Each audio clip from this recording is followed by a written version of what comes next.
Hi everyone, this is For the Love of Comics, and in this episode we're going to be taking a very quick look at The Beast of Chicago, The Murderous Career of H.H. Holmes by Rick Geary. Some time ago we did a video on the top 10 gateway comics. Check out that list linked above if you haven't already. And The Beast of Chicago made that list. Sorry for the spoiler. There was a request from one of our viewers for a closer look at this book. Your wish is our command. So here we go with a very quick look at The Beast of Chicago by Rick Geary.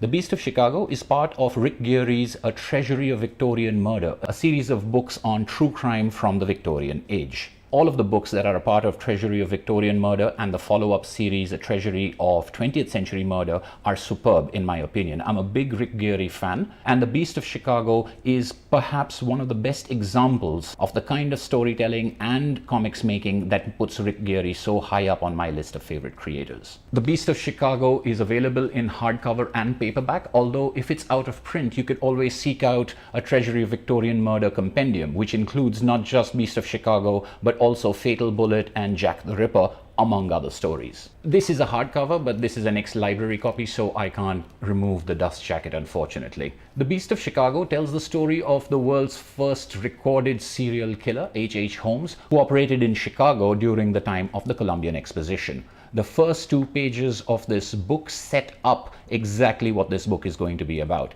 1893, the city of Chicago. Here's the map. You can tell by the font and the design and the fact that you can see a ship that it's slightly stylized. You've got H.H. Holmes's portrait right there. The second page, perhaps one of the most chilling I've seen in comics, is simply a layout of H.H. Holmes's second floor in the building that he owned called the Castle. This plan, showing you various trapdoors and secret passageways, go from waiting room, reception room, dark room to secret chamber, 5-door room, mysterious closed room, blind room, sealed room, bathroom with hidden stairs to basement, trapdoor from the 3rd floor, the hanging secret chamber, asphyxiation chamber, laboratories, the maze. I mean, as you're looking through this, you are wondering what happened here, who did this, who is this guy, what is the castle. It's incredible how a simple map with some very clever labeling sets up for you the story before you started reading even a page of it.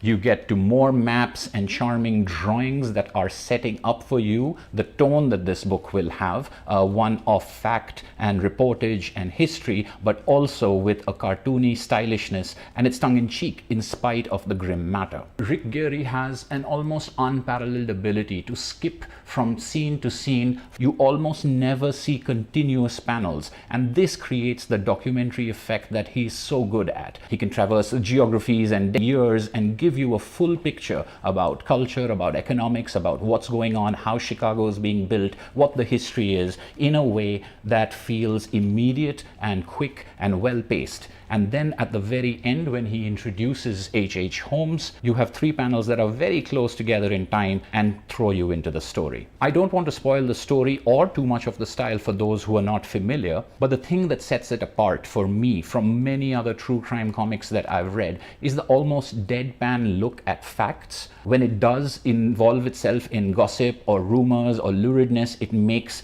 a very clear note that this is what the neighbors were saying. Rick Geary's drawings to me are charming and extremely evocative. They feel halfway between being realistic and being a cartoon. The expressions he's able to conjure in still images, much of it might feel like photography or documentary filmmaking, with extremely clear text and some of the most evocative lettering I've ever seen. It's this combination of the gruesome with the charming that allows you to truly get the chill and the horror of the story. As it goes on and as H.H. Holmes's actions become more strange and more bold, you cannot believe what it is that you're seeing this man attempt. You can't believe what you are seeing him get away with, and that disbelief adds to the shock of the story. But the thrill of the story also comes from the way it's narrated. We follow him as things happen, and we're not quite sure about what has really happened until we get to later investigations and discoveries. This putting you with him is a fantastic stroke and allows for the immediacy of the story to flow perfectly. The back cover is a photo-negative image of the second floor drawing, and all in all, this is a handsome, slim volume. If you're not able to locate this, you could, as I said, look at a Treasury of Victorian Murder Compendium, which contains a number of Rick Geary stories, and it serves as a wonderful introduction